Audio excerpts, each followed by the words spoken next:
Olá, amigos, estamos de volta. Esse é o terceiro capítulo, A Morte Passo a Passo, do escritor espírita Sidney Fernandes. Um artigo fantástico que nos está ensinando muito. E Sidney, abrindo o programa, eu já vou passar a palavra para você, já com uma perguntinha, que eu estive pensando num assunto.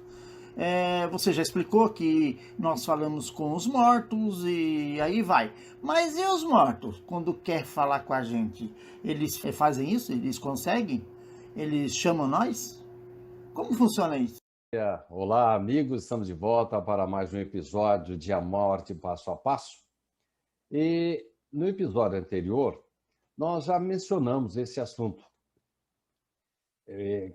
A crença além desta vida, para nós espíritas, para os umbandistas, para o pessoal do candomblé, quimbandas, e mesmo outras crenças que aceitam a comunicabilidade com os mortos, é mais fácil a gente entender a continuidade da vida. Porque, afinal de contas, eles são habitantes do planeta espiritual e retornam para dar o seu testemunho. Afinal de contas, quando a gente quer conhecer um país, como é que a gente faz para conhecer melhor? A gente conversa com quem mora lá. E é isso que acontece quando nós nos comunicamos com os habitantes do outro lado da vida. A sua pergunta é esta: mortos se comunicam com vivos? Todas as pessoas são dotadas, em maior ou menor grau, de um grau de sensibilidade. Todos nós, espíritas, católicos, evangélicos, podemos nos colocar em contato com espíritos de pessoas mortas. Estudos metapsíquicos atestam a possibilidade de pessoas vivas se comunicarem. Então já se fizeram muitas pesquisas foram feitas.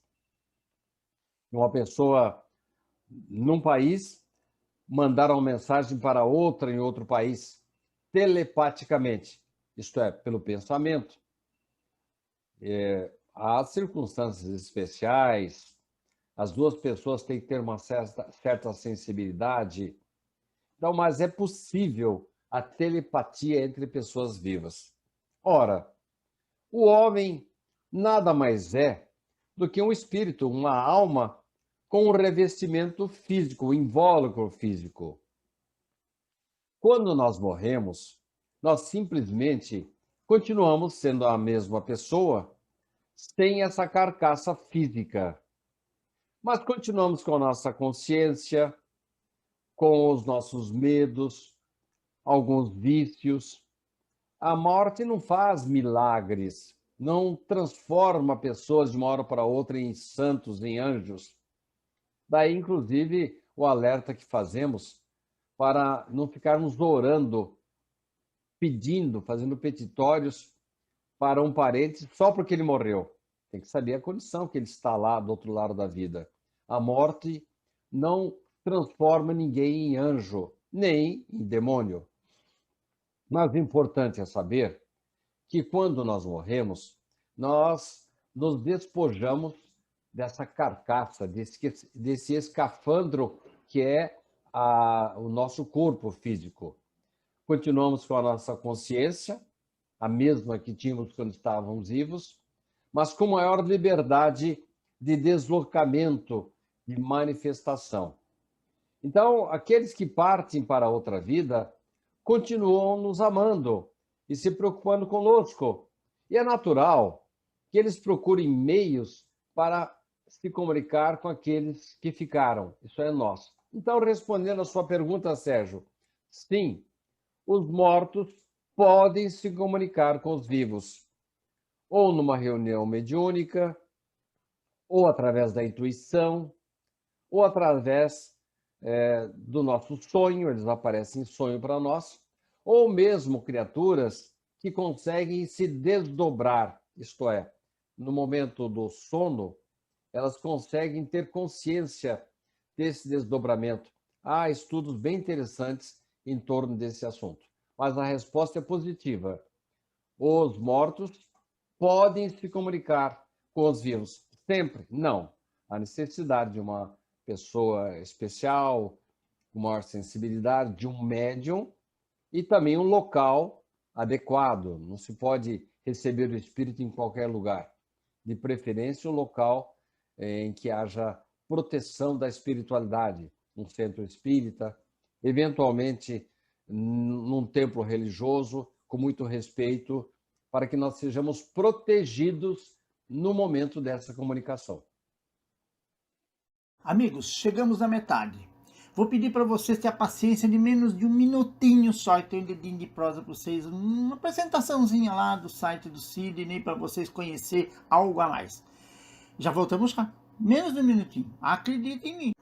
Olá, amigos. Você que é apaixonado pelos artigos do Sidney, na página do site dele, sidneyfernandes.com.br, no item artigos, você vai rolando a página. O primeiro aqui está aqui, ó, a morte passo a passo, que é o que a gente está explorando hoje.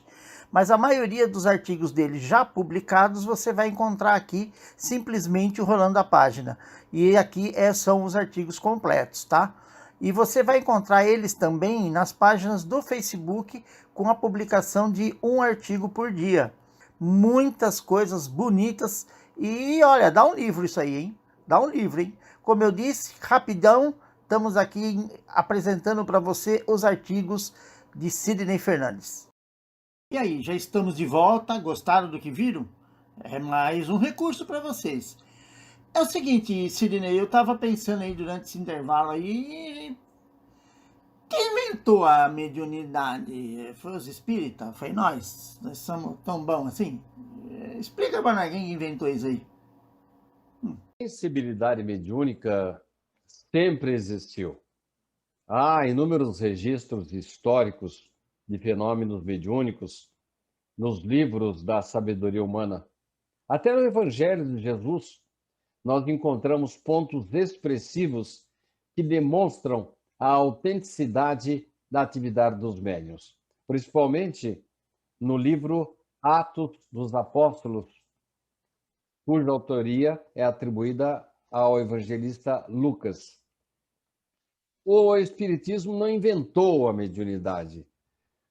Ele apenas ordenou, catalogou informações que o codificador da doutrina espírita, Allan Kardec, obteve dos espíritos em várias partes do mundo. Ele fazia uma pergunta para um médium lá da França, a mesma pergunta para um médium da Inglaterra, da Espanha, depois cotejava essas respostas para poder ter uma uniformidade.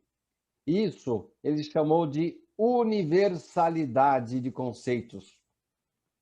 Então, através dessas informações, centenas de comunicações de pessoas que se comunicavam, de espíritos que se comunicavam por médiuns de outros países, outras cidades mesmo da França, ele passou a ter provas incontestáveis da autenticidade das suas anotações. Então, ele obtinha nomes, circunstâncias, dados que somente o espírito tinha conhecimento, o modo de se expressar, assim como acontece com as impressões digitais, que permitem, no mundo dos negócios e também na investigação policial, fazermos uma segura identificação das pessoas, a maneira de falar, de escrever, as características que as pessoas conservam do outro lado da vida, são marcas inconfundíveis. Então, o Espiritismo não inventou a mediunidade, apenas a disciplinou, trouxe elementos teóricos, um verdadeiro manual para que possamos tratar da comunicabilidade com os espíritos de maneira respeitosa e, ao mesmo tempo, segura. Então, Sidney, você concorda comigo, então, que as pessoas se preocupam muito com a morte? E se preocupar pra quê? Vai morrer mesmo? Mas a preocupação parece que é bem forte, né, não? Pela nossa civilização aqui ocidental, é considerada como algo tétrico, terrível, com a pior desgraça que possa acontecer. A morte, geralmente, a pessoa não quer nem falar no assunto. Ela é geralmente ignorada, esquecida e raramente cogitada. Há países que evitam até a palavra morte. Algumas civilizações, não, a pessoa desapareceu, a pessoa não está vivendo mais, não citam a palavra morte. Mas isso acontece porque raros se preparam adequadamente. Então, com medo de falar no assunto, a pessoa não se prepara. Não se preocupa de onde veio, por que está aqui na Terra, para onde vai depois da morte. Essas pessoas geralmente preocupam-se com o imediato, com as coisas materiais, as coisas da vida, com a satisfação das necessidades materiais, como se nunca fossem morrer. Acham, assim, que a morte é algo assim distante, uma coisa que muito remota, que jamais deveria acontecer. Mas a verdade é que ela acontece, fatalmente acontece. E deveria merecer as nossas reflexões. Desta maneira, nós estaríamos nos preparando tanto para a morte nossa, como a de familiares queridos. Parece assim um pouco mórbido a gente ficar falando tanto em morte, mas se a gente se acostumasse mais a falar no assunto, se toda noite nós orássemos da seguinte forma, como nos sugeriu Santo Agostinho: será que eu fiz alguma coisa errada hoje? Eu espero que eu não faça amanhã essa mesma coisa. E se Deus achar que eu tenho que partir nesta noite, que assim seja. Se eu tiver que partir amanhã, que assim seja. Agora, no dia seguinte, a hora que eu me levanto, ponho os pés no chão, já dou aquela paradinha. Senhor, eu agradeço mais esse dia de vida. Mas se eu tiver que partir, eu me considero preparado. A melhor preparação para a morte, Sérgio, e de forma que nós percamos essa preocupação a que você se referiu, é nós vivermos bem, vivermos condignamente. O que é viver bem? Procurar evitar as coisas que atrapalham o nosso organismo, os vícios, as coisas que vêm de fora para dentro. Comida demasiada, frituras, cigarro, nicotina, drogas, álcool em excesso e as coisas que vêm de dentro para fora. Procurar evitar a maledicência, a fofoca, o palavrão, a desonestidade, cultivar a humildade, porque olha só, eu estou muito bem de vida. Isso aí não é nada. Isso nos foi dado por empréstimo por Deus.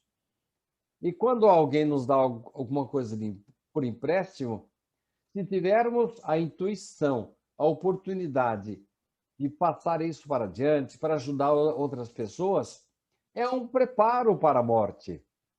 Porque com isso eu vou estar assim com a consciência tranquila de que estou vivendo da melhor maneira possível, seguindo as normas da minha religião, seja ela qual for, e ao mesmo tempo me preparando para a eventualidade.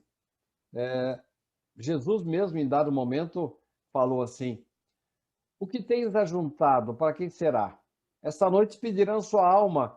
Então nós temos que trabalhar sim, embora pareça um pouco mórbido, temos que trabalhar com essa ideia, nos preparando adequadamente com as nossas atitudes, as nossas palavras, e ao mesmo tempo à noite fazendo aquele balanço diário. Ok? Ficamos por aqui hoje, Sérgio. Muito obrigado. Então, amigos, chegamos no final do nosso terceiro episódio. Que pena, né? Tá fantástico. E eu vou seguir o conselho do Ciro. Eu vou começar a me preparar já vou olhar um cemitériozinho aí com um terreninho de esquina, um caixãozinho da hora. Não deixar pra última hora não, né? Acho que é isso que ele quis dizer, né? Se preparar, né? Não é isso não? Eu vou perguntar pra ele depois, viu? Eu acho que é isso aí, sim. Bom, vocês vão achar todos os episódios no site dele, no seu canal do YouTube. E eu conto com vocês. Muito obrigado. Até o próximo. E vamos que vamos, Sidney. Valeu. Aí. Acabou?